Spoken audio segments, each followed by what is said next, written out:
So, my name is Ben Giudici. I'm one of the principals, owners of Riverside Energy Systems. We're based out of Kamloops, BC. And I was invited here today by retired Chief Patrick to talk about solar PV, how it works, try to demystify it, whether there's potentially roles for solar in the rebuilding of Lytton. And lastly, and probably most importantly, how do we integrate solar well in our building practices? Because quite frankly, it's so relatively new to Canada. You know, as Murray was saying earlier, or alluding to, solar actually works really well in Canada.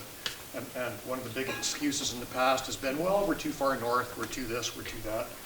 And you know, there's probably 100 different reasons why we haven't adopted solar more than we have to this point in Canada, but it's absolutely not because it doesn't work well. There's other reasons, which we could spend, you know, an entire day on all to its own. So anyway, who's Riverside? Well, we've been in business since about 1995. So we started back doing solar when you had to be a complete fanatical tree hugger. And you know, everybody looked at us as raving lunatics. So back in the day, we were raving lunatics. And now, you know, fast forward, pretty much what, 20 years, 30 years, 30 years, almost 30 years, and we're still not normal, but now we're eccentric visionaries, right? So we're a little bit more respectable than complete lunatics. I don't know about you, Murray, but in the early days, I'm sure people thought you were strange too, right? Well, I got sued for daring to suggest we had wholesale systemic failure with wood-frame condos. Well, yeah, there you go. Yeah, that's a fantastic story. Being right was a good defense, though. Yeah. Well, that's what that gentleman said when they were impeaching Donald Trump. Didn't he say that, you know, right matters here in the U.S.?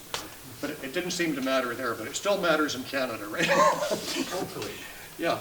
Anyway, what we do is we're experts in photovoltaics and its application, and you know, we support the building industry around sustainable zero energy buildings and net zero, solar equipping, solar ready, and the like, which are all words that people toss around, and nobody really knows what they mean. They mean different things to different people, and so they end up being meaningless. And so today we're going to talk about what I think these things ought to mean, or at least what solar ready ought to mean. We do a lot of grid connected stuff. We do a lot of totally off grid, similar to the residence that Murray developed. Did you say it was in Creston? No, it's actually 3,000 feet across from Cathedral Park, which is pretty much due south of Fairmeads. Fairmeads, yeah, okay. And then we also do microgrid systems, which actually can interact with the grid and then also continue to exist and provide power when the grid goes down. So we'll talk more about that in a minute. So we're based in Kamloops, but we also have satellite operations in Abbotsford and Prince George. So what I'm going to talk about today is basically these 6 things. We're going to look at some grid-connected solar basics, like how does it work, what does the equipment look like, how does the relationship with BC Hydro and other utilities look when you've got solar on your house that's grid-connected. And then we're going to look at how different rate structures affect the, let's say, the business case or the attractiveness of solar. It turns out that BC Hydro and other utilities have more than just a residential rate. They also have commercial rates, which vary. And depending what rate you're on, solar may or may not look as attractive. So I'd like to talk about how that can affect, how the rates can affect the attractiveness of solar.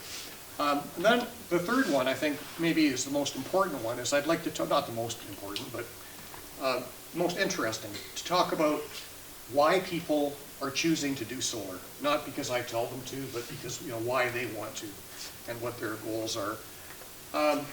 Then 5 and 6 are super important if we want to do solar well. Understanding how integrating solar into a build impacts the construction and the design. And if you're not thinking about the impacts early on, like i.e. during the design stage, so that solar is not an afterthought. That's today's most important takeaway, by the way. Solar must not be an afterthought if you want to do it well.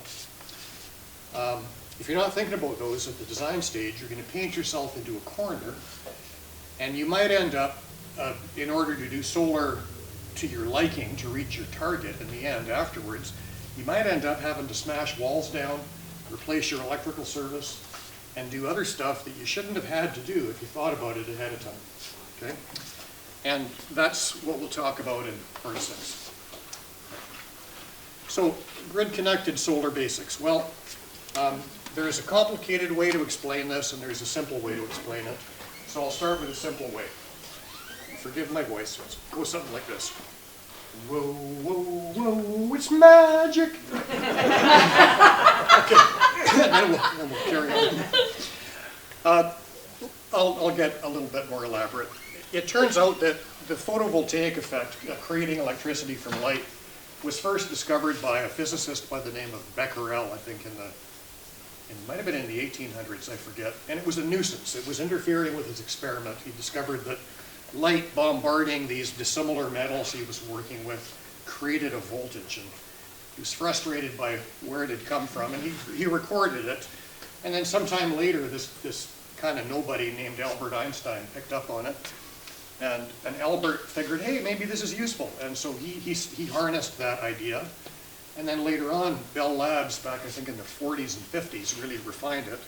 And it's got better and better ever since. But basically, most of the photovoltaic stuff we work with these days is made from silicon. So if you take a really thin wafer of silicon and you paint some contaminants on it so that there's extra electrons on one side and a deficiency of electrons at the other, it ends up exhibiting this really interesting characteristic where if you shine light on it, electrons get knocked out of orbit and they start flowing as current if you close the circuit and force the current to go through a load. So this is what PV is. And it turns out that PV cells generate DC electricity as opposed to AC. So it's like what you get from a battery, if you like. So if we take a whole bunch of these individual cells and interconnect them, we can create higher voltage and higher current, and if we build them into a frame, it's called a solar module. Sometimes people call it a solar panel. Module is the right term. And then as you integrate multiple modules together, you can make a bigger and bigger array and create as much electricity as you need for the application. So the idea here is you've got individual cells that get connected together with very thin films of aluminum and silver, and then that whole thing gets encapsulated in resins and covered with glass, and then a weatherproof impermeable backsheet is fused on, and they put a frame on it and they install a junction box to make connections to the outside world. And this is sort of the primitive PV panel that we've gotten used to, and most installations use these days.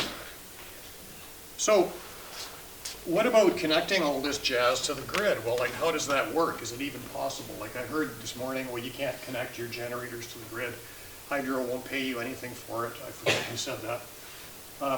Those are misunderstandings, and so we'll talk about that.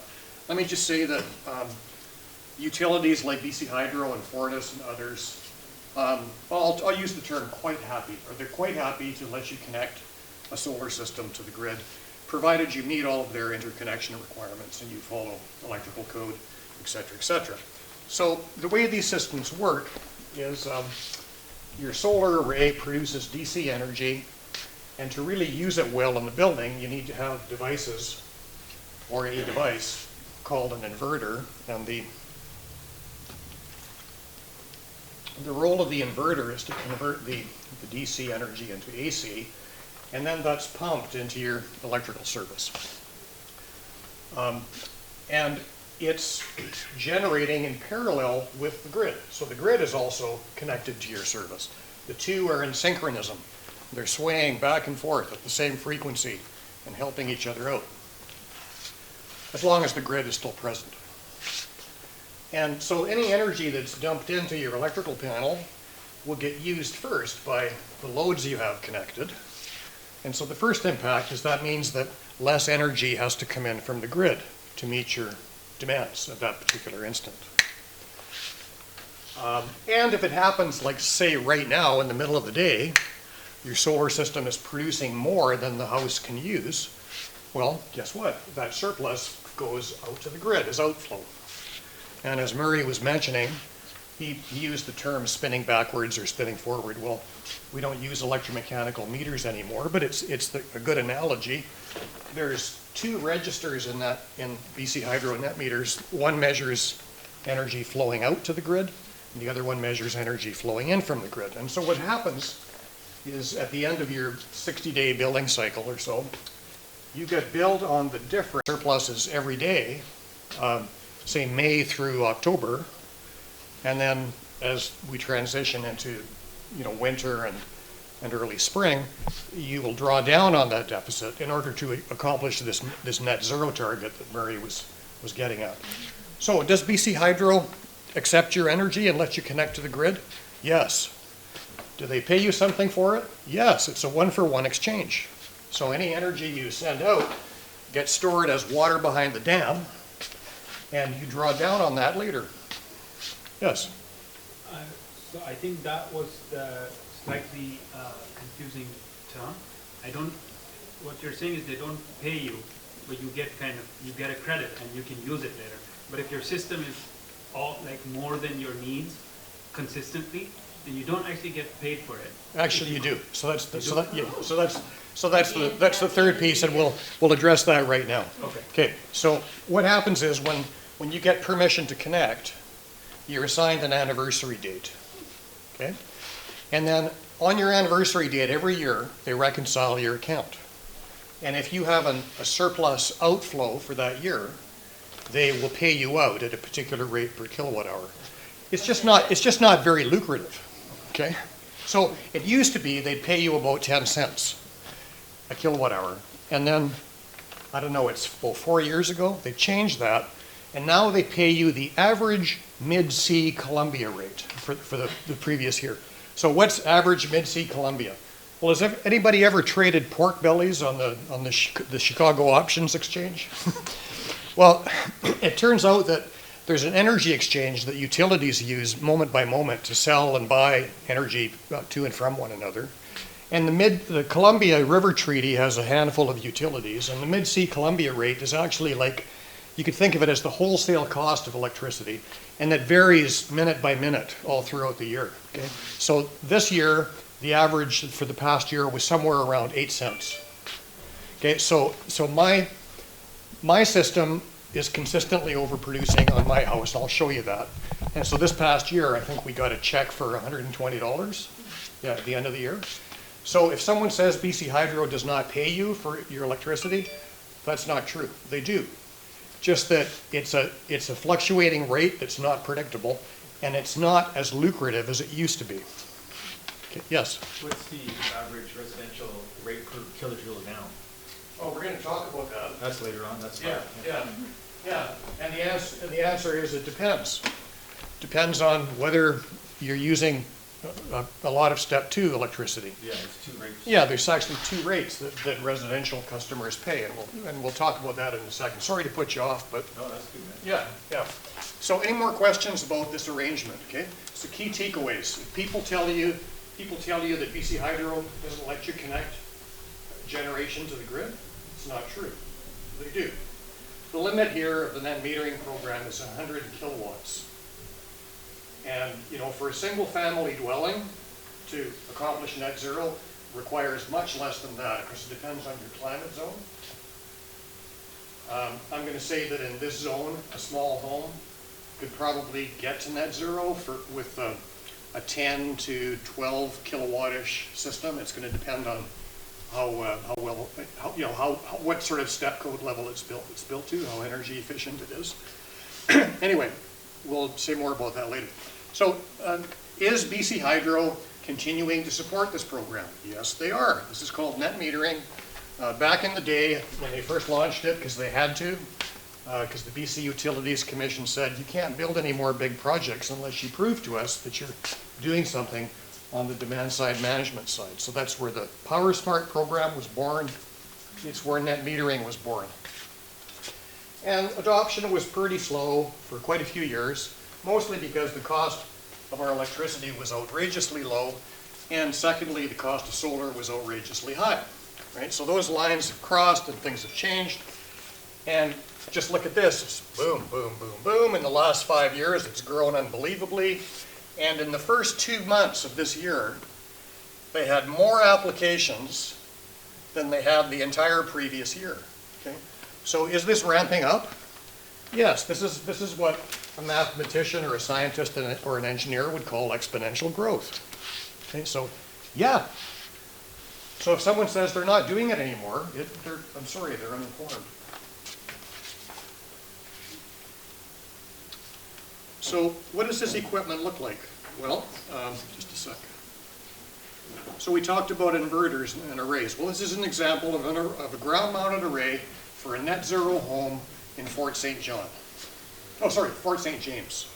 What climate zone would that be in, Murray? 7B. Yeah, it's pretty cold there, very cold winters. And this is quite a big array. This is around 15 or 16 kilowatts. But that's what was necessary to get this home to net zero performance in that climate zone. And it's a pretty modest house. And guess what? For some reason, we get more inquiries for help with net zero builds in northern BC than we do in the Thompson Okanagan. Why might that be? Daryl, why would that be? Because they have diesel and coal. I don't think so. Yeah, I don't think- Gas, pardon? because we have natural gas. They don't have natural gas. Oh, they Yeah, have natural. yeah, Oh. yeah, yeah. It depends where you are in the north. The natural gas is more expensive if you're Yeah. on the Pacific Northern gas system. Yeah. Say in Fort St. James, I'm pretty sure they don't have natural gas. Oh.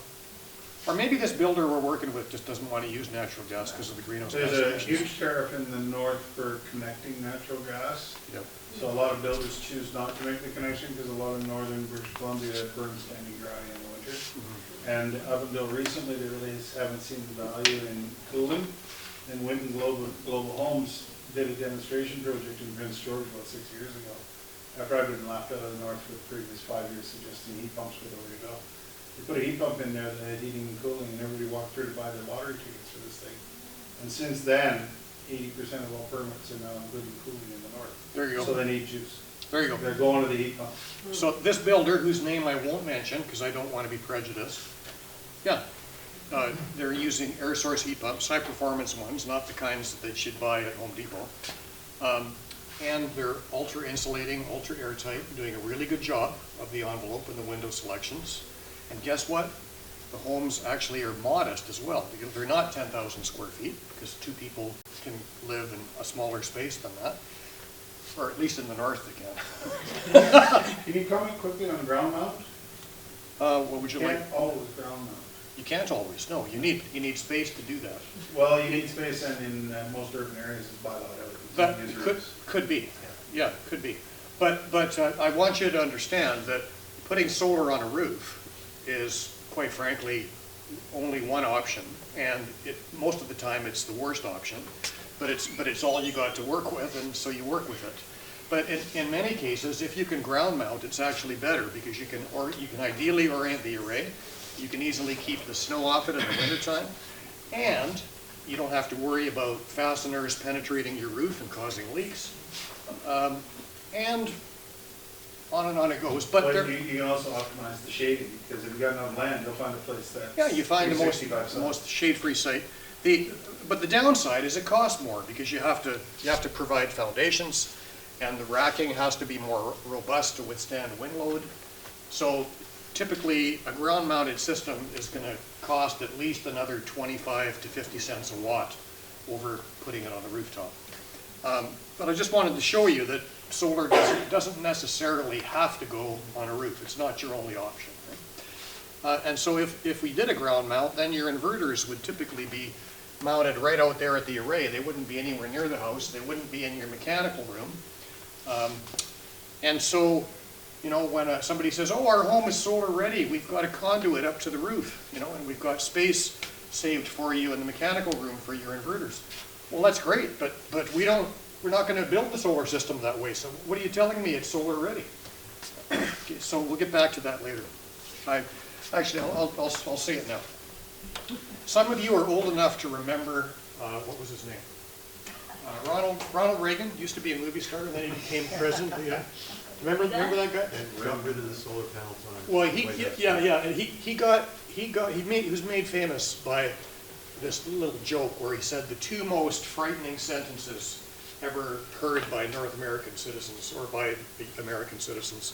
Number one was, from a stranger arriving on your property, "I'm here from the government." Number one. And number two, "I'm here to help you." Right?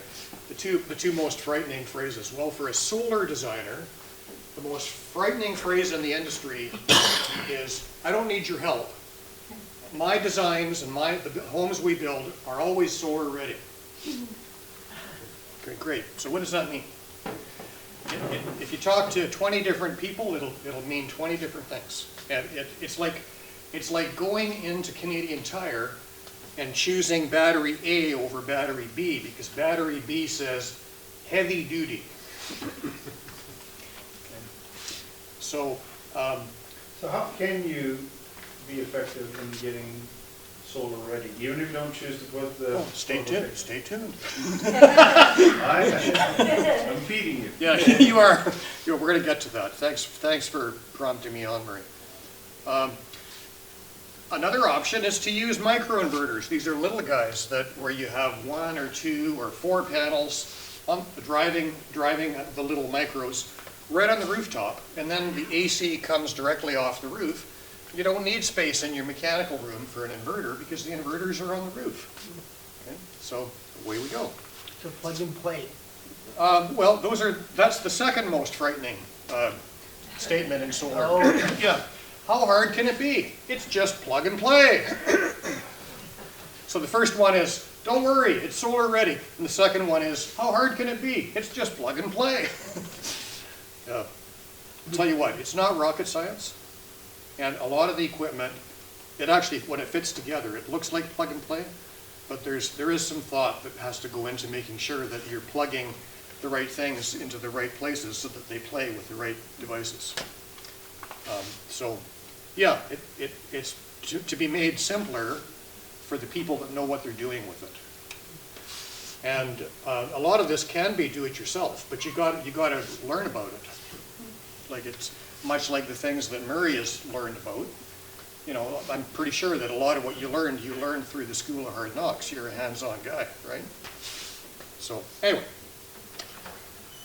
how do we fasten to the roof? Well, it depends on what kind of a roof. So commonly, if it's an asphalt roof, we would use anchors that anchor into the deck with flashings and a fastener that goes into the anchor that has a rubber seal, an EPDM type seal, and then the racking would attach to that system of anchors. This racking is extruded aluminum, expressly designed for the purpose. And you can't really see it very well, but this is a microinverter installation. So these are the anchors. There's a microinverter. There's another microinverter here. So the AC is going to be coming off the roof in this system. And then once all the wiring is done and ready to go through the roof into the house, then at that point they lay the array down, and that's what it looks like afterwards. Okay, so this is kind of what the gear looks like and how it goes down. If it happens to be a standing seam metal roof, then you can do it differently. You can attach the racking using standing seam clamps if the roofing is heavy enough. And there's clamp styles available for every standing seam roof profile known to man. So what are they clamping to? The standing seams on the roof. So in a standing seam roof, the metal pans have a flat section and then a section that stands up. And then the next pan clamps down, clips over it. And the clamps are actually attaching to those seams. So the roofing material itself becomes part of the solar structure. You're not actually penetrating and anchoring into the structure below. The roofing itself is the anchoring point. So it means that the roofing has to be strong enough, and it has to have been installed properly to withstand the wind loads. So typically, unless the roofing is 24 gauge or heavier, you can't do it this way. And then if it's a flat roof, the most convenient way to fasten is not to fasten at all. And that is to use racking that just sits on the roof and is held down by an engineered matrix of ballast blocks that's designed by a structural engineer to withstand wind and seismic loads at the site. The issue with that, of course, is that there's a lot more dead load here than would have been before. Like with a system that's attached to the standing seams or anchored directly into the roof, we're adding typically about 2.7 to 3.2 pounds per square foot of dead load. A ballasted system can add quite a bit more than that, depending how tall the building is. Because the more stories there are, the more wind load this has to withstand. So you'll typically see this more commonly on commercial buildings. Yes, Marie? It's important in residential to point out that most roofs are either going to be truss supported or rafter supported, like end frame they call it. So 2x10s and 2x12s is your roof structure, or the trusses that you see. The problem is under Part 9, those are designed and engineered for distributed load, so equal loading everywhere. You saw that those anchor points are less frequent. So when the truss package is ordered, you identify the area of the roof, and that's why you want to work with somebody to determine what solar ready means, is where you're going to need it and how much you're going to need. And then the truss manufacturer will engineer the trusses accordingly for those point loads, and then they'll identify those trusses over that area with labeling on that truss, and that's approaching better definition of solar ready. Yeah, thank you. And that's exactly one step towards solar ready. So when we define what solar ready ought to mean to do it well, it means that all of the impacts of PV are considered at the design stage and accounted for before a shovel ever goes in the ground. And the truss manufacturer has no idea. That's right. Where the solar panels are going to be optimized on there, so you want to engage the conversation. And the structural impacts are one part of that has to be, and as Murray pointed out, it's got to happen at the design stage. So I'll just tell you a story. Commercial building on an educational facility in a town not far from here. We earn the contract to install solar on the rooftop. Great. We're hired to install the solar. And we discover, as we dig into the situation, that the structural engineer has only allowed about 5 pounds of additional margin in this flat roof on this big building. Because don't you know, that's all you need for solar ready. That's their rule of thumb in their office. And, well, guess what? The one we did the ballasted design, it came in at like 8.5 pounds. Sorry. And suddenly it's my fault, and everybody's yelling at the solar guy who got called in more than a year after the structural design was all done. Well, come on. Stop using rules of thumb. Like, ask what it's really going to be, and then design for that. So you mean ask your solar supplier? No, ask the solar consultant, right? Yeah, whoever it is. Like, if it's even an installer. Like, I mean, I happen to be. I mean, I'm just a dumb electrical engineer. I don't know anything about structural engineering. But I mean, even I would know that 5 pounds is not enough. And the reason I know is because we've installed dozens of ballasted systems, and they rarely come in at under 5 pounds, like almost never. And 5 pounds is the rule of thumb in that structural design office, and it's a big company. I could tell you the name, but I won't. So the bottom line is a lot of this stuff that Murray's been talking about and that I'm talking about now, you're not going to be able to implement these things well if it's not nailed at the design stage. Okay? So you know, if you spend $100 of design time during the design stage, you can short circuit and eliminate thousands of dollars of mistakes that'll happen later. Right? So in the industry, we call it IDP, the integrated design process. Okay? So don't let solar be an afterthought, because it impacts structural, it impacts electrical, it impacts architectural, it impacts mechanical.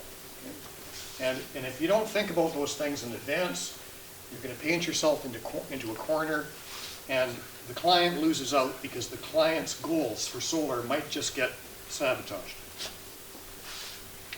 Okay, so what affects the amount of energy available? Well, most people worry about what's happening in the moment. Like how much energy is available now, an hour from now.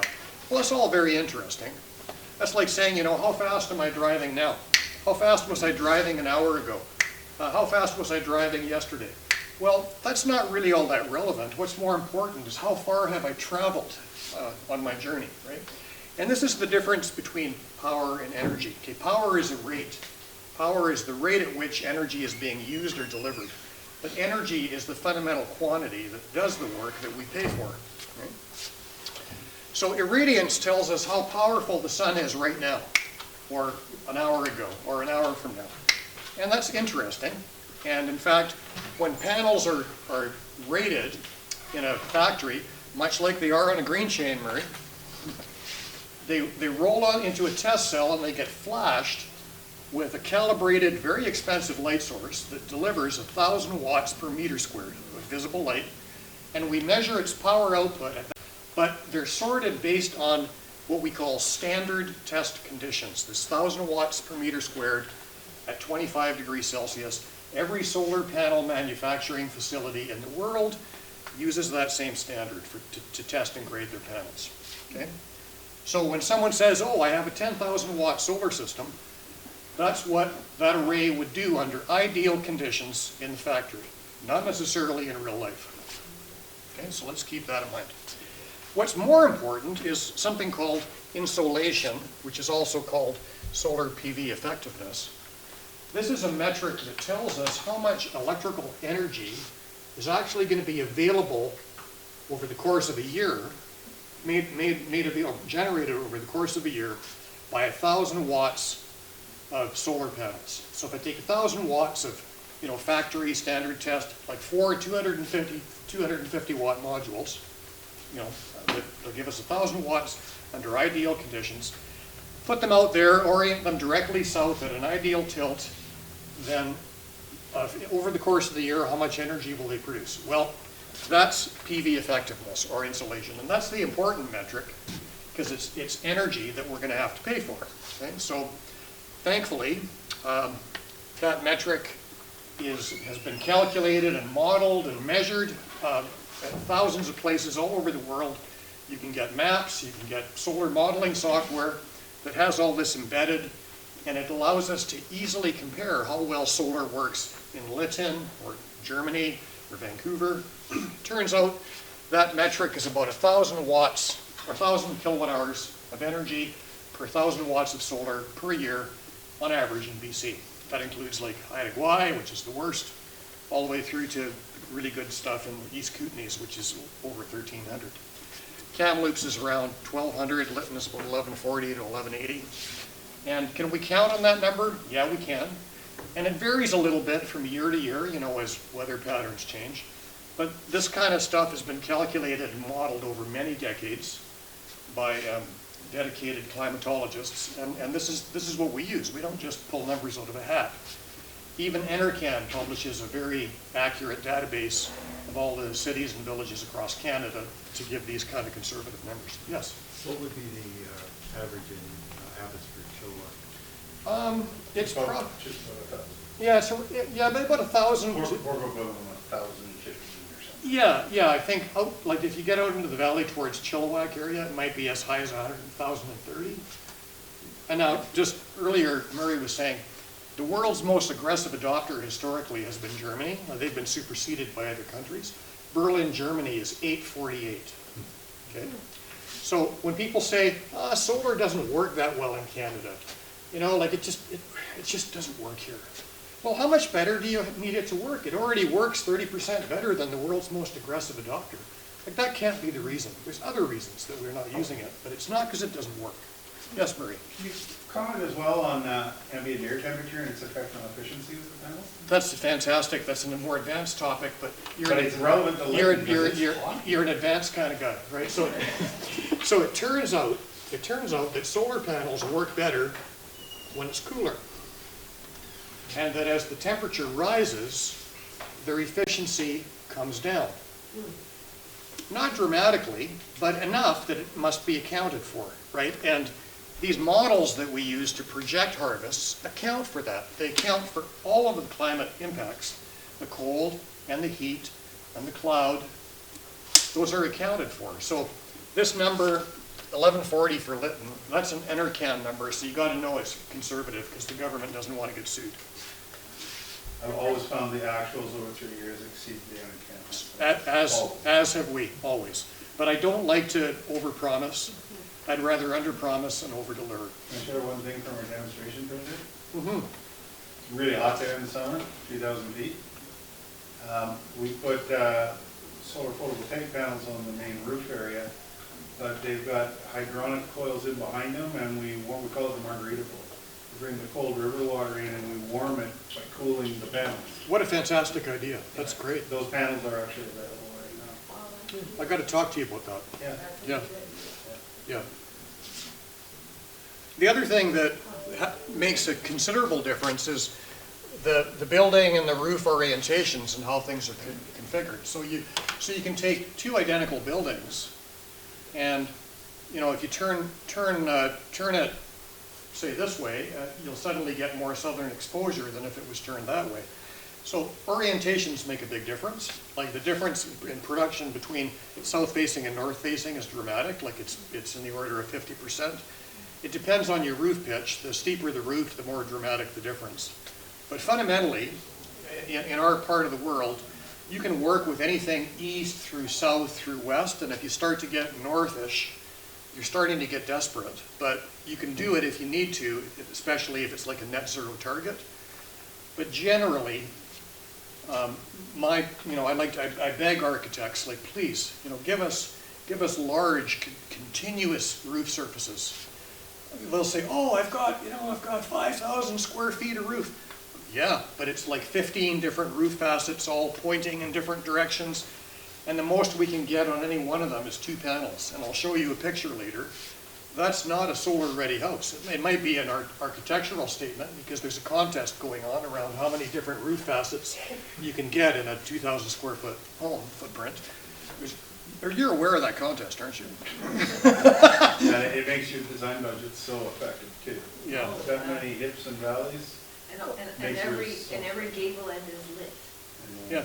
No, and you want to talk about keeping your construction costs down? Let's start with simplicity. Like, it's not that complicated. Make your roof line simpler and you'll save a lot of money. In fact, we did a project for a builder in Abbotsford. His south-facing roof was obliterated by this huge dormer that was just decorative. And when I showed him that by using the east and the west roofs to get to net zero, that those roofs were about 20% less effective than the south roof, he said, well, Ben, I'm going to get rid of that dormer. And I said to him, Jonathan, I'm glad you thought of that, because that was the next thing I was going to suggest.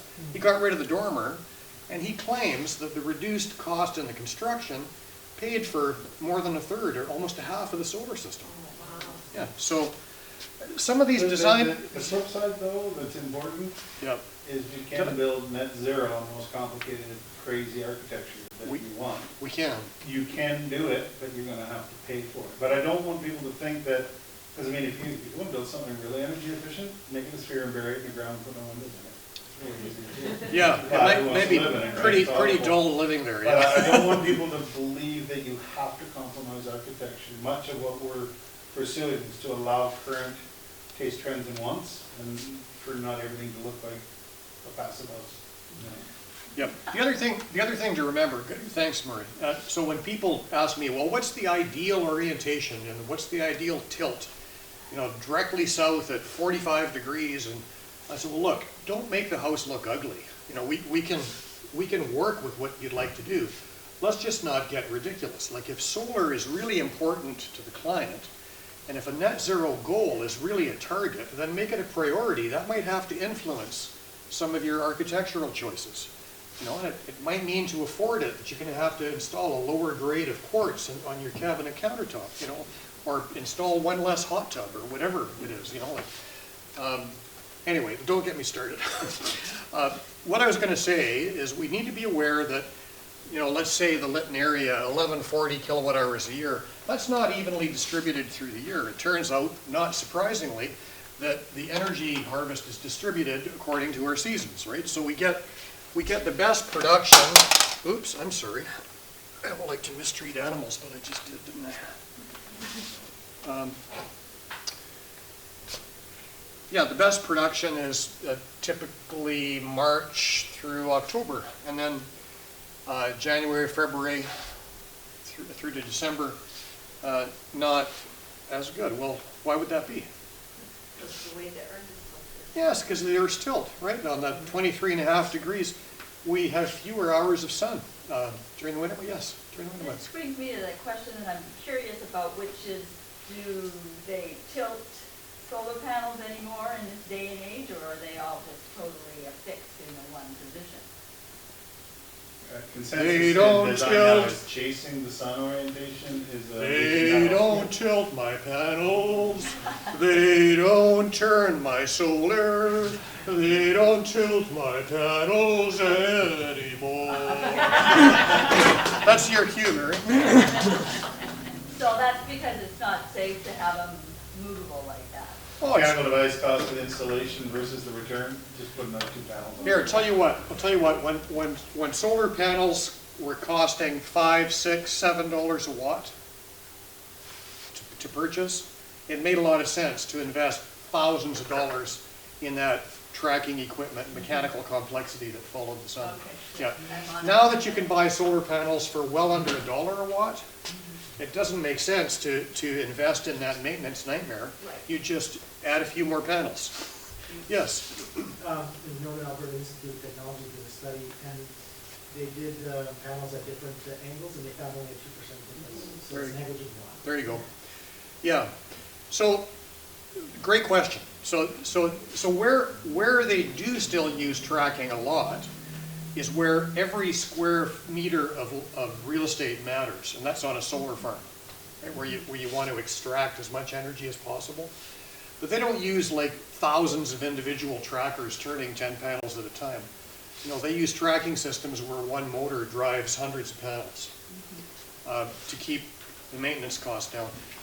Probably the most famous tracked installation in BC is the Kimberley Sun Mine. Have any of you ever seen that one? It consists, I think, of 45 trackers, each with something like 20 kilowatts of solar. They're quite big. And they're 2-axis, so they tilt and turn. They don't make breakfast, but they tilt and turn. And it turns out that at any particular time, no less than 5 of them are broken down, facing the wrong direction. And so, anyway, again, Yeah, don't get me started. Tracking is an important technology, but it's not practical on the residential scale. No. Yeah, it's still very important on the utility scale, solar systems. I have seen some people that have a manual override on ground mount systems where they can put them vertical in the non-production months in the winter because the snow negates it anyway and it puts a lot of structural strain on the system. Yeah, good point. In Yeah. fact, we have a lot of off-grid plants that even though there's not much energy in the winter, they want to extract as much as they can so they're not having to run their backup generators as much. And so often they will use arrays that can be manually adjusted for the season, as Murray said. In some cases in the extreme north, putting them almost vertical so they shed snow. So yeah, but they're normally not automated. They could be, but on the residential scale, I think it's more popular with off-gridders to have adjustable racking. Okay, so rate structures. The residential rate structure, and Daryl was mentioning this earlier, it has 2 steps. And how many of you knew this? Okay, how many of you didn't know this? How many of you knew that the BC Hydro residential rate structure had 2 steps in it, and that you paid more for if you went beyond that 22 kilowatt hours a day? Don't be shy, come on, I won't embarrass you. Okay. And the rest of you didn't. So those of you that didn't know this, do you live in BC? Yeah. Well, this is where I'd normally say shame on you, but I won't say that. What this does is it highlights that electricity is still not expensive enough in BC.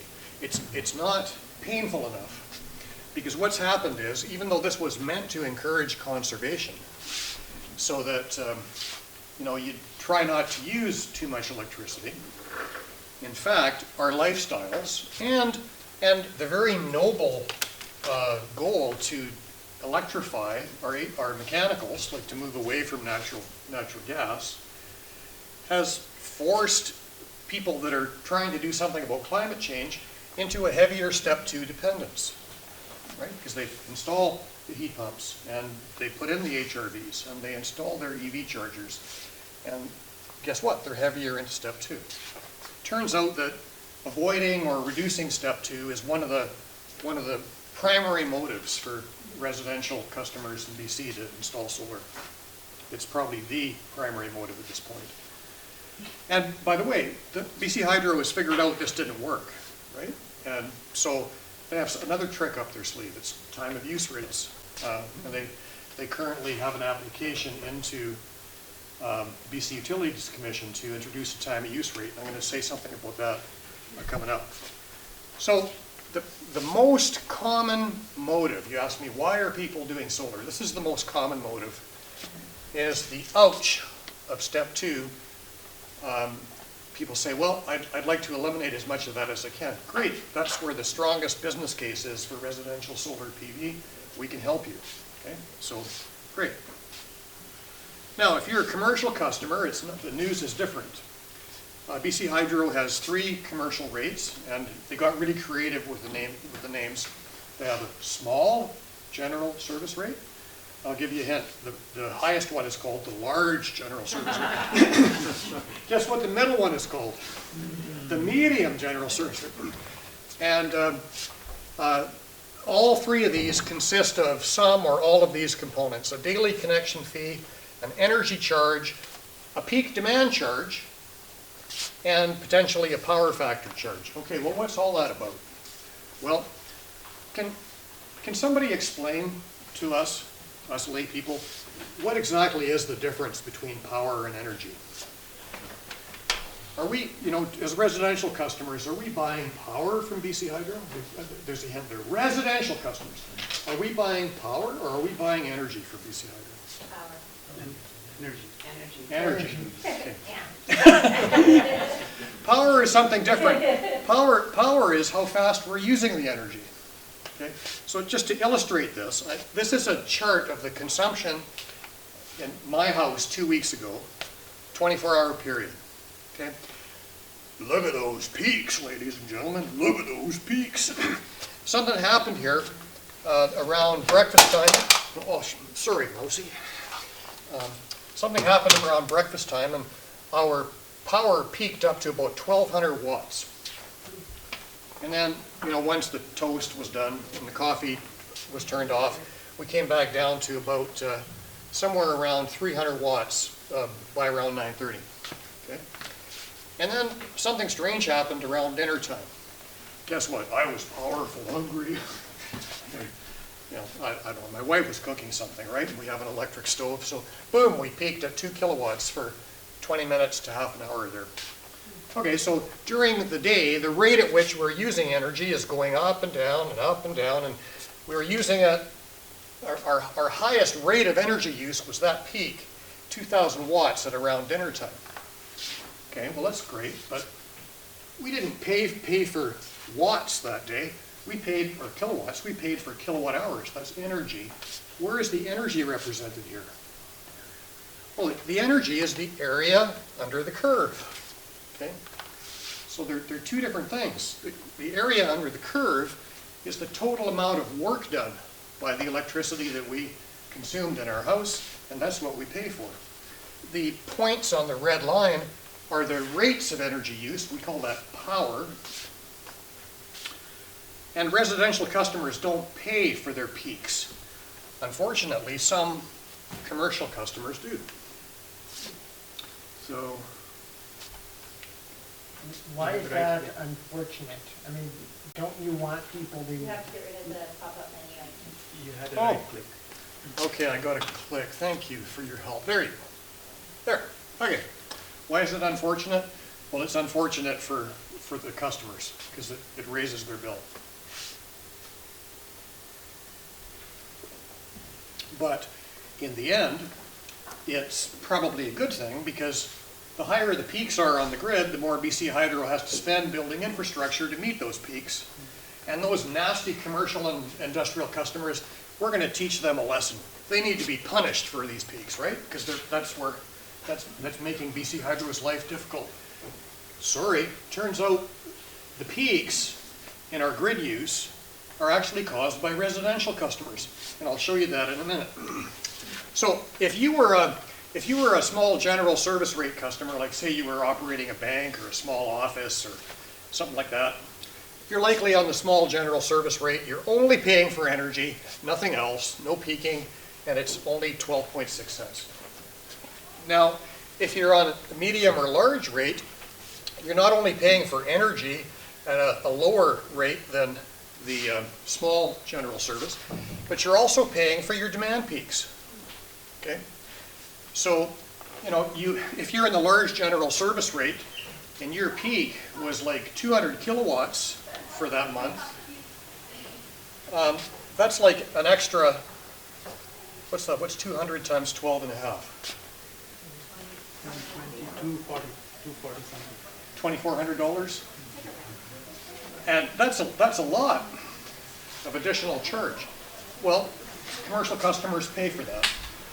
So the bottom line then is because solar produces energy, that solar by itself is not very helpful for the large general service customer, but it can still help the medium and the small general service customer. And it turns out that where the biggest benefit with solar might come for these bigger customers is if we can help them peak shave. And that can only happen if we have battery storage. Okay, so more on that later. There's things you can do in large companies too, like soft start your peak load equipment, and there's other things.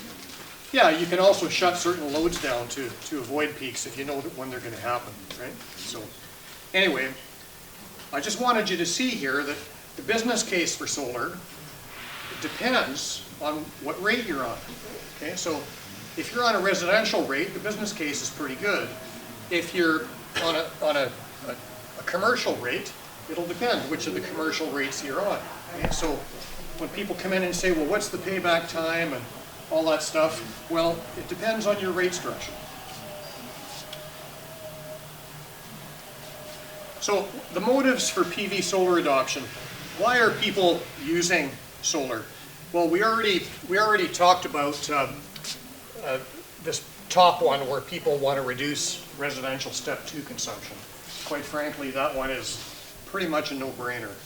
And it's especially a no-brainer for customers that already have an existing house, because there's a grant available from the federal government under the Canadian Greener Homes Grant Program of up to $5,000 for solar. And they've also introduced a loan under the same program, interest-free for 10 years, up to $40,000. So those two things have made solar, the capital cost of solar, less of a barrier for people that already own a home. This doesn't apply to new builds, but it makes the business case so strong that, frankly, if you have a good solar site, it makes a ton of sense. Yes? In BC, isn't the grid green anyway? Like the energy that we get is Not 97%, and they're greening it more beyond that. How do you define green? renewable. It's renewable, okay. But you don't care if building it has meant flooding thousands of hectares of pristine forest or farmland, or displaced thousands of people from their homes, or displaced wildlife. Right, but Yeah. but Or- we can't go back in time, you know? No, we can't. So here's the thing though, like, yeah, hydroelectric energy production is relatively clean, but the impacts of building those facilities are not. And the environmental impacts go on for many lifetimes. Like our province will never be the same. And I'm not saying that's bad. We're lucky because hydroelectric generation is relatively renewable and relatively greenhouse gas free compared to other options like, you know, coal or oil, as Murray was mentioning earlier. But let's not pretend it doesn't have environmental impacts. Yeah. So my point is, well, okay, but can we balance the thing? Like, can we make our grid more resilient, and can we avoid huge capital projects that have a large environmental impact by deploying more distributed generation to the thousands and thousands of rooftops and parking lots around BC that are unused real estate that man has already taken over? And I'm not saying that it's the solution. I'm just saying that by integrating a lot of different systems, we can do something better than the way we've done it before.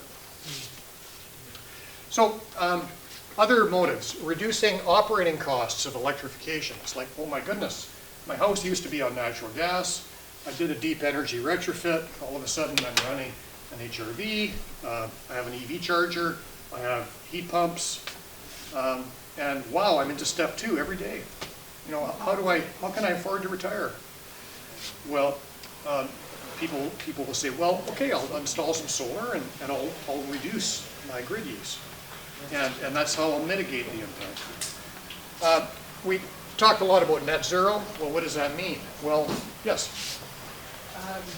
I'm just wondering how much the peak load is reduced with solar, because It's a great question. a lot of the time. Hardly ever. It hardly has any impact on the peak load.